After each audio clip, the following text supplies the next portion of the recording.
Next to other in the heart of the city, where voices tangled like vines and footsteps stitched the pavement with rhythm, Trace sat quietly on the park bench. She was next to strangers, next to stories she'd never hear, next to lives that brushed past hers like wind. To her left, a boy with a cracked phone screen played music to loud, nodding to a beat only he understood. To her right, an elderly man fed crumbs to pigeons, whispering apologies to each one as if he owed them something.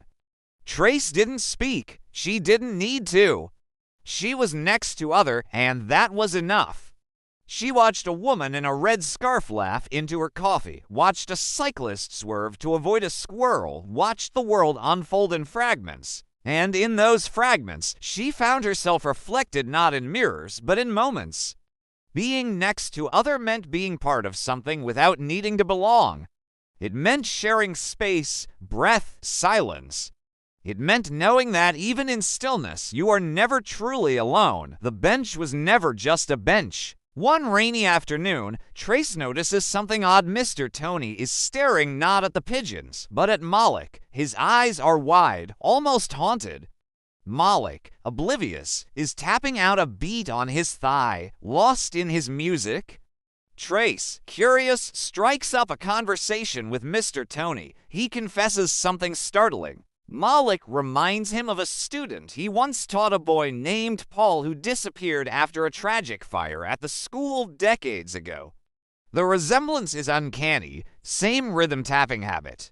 Same scar on the left eyebrow. Trace, intrigued, gently asks Malik about his family.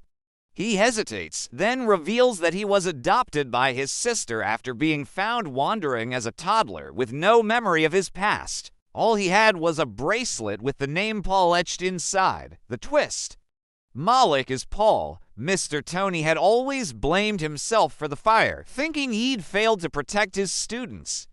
The reunion is quiet, emotional, and healing, not just for Mr. Tony, but for Malik, who finally begins to piece together his identity.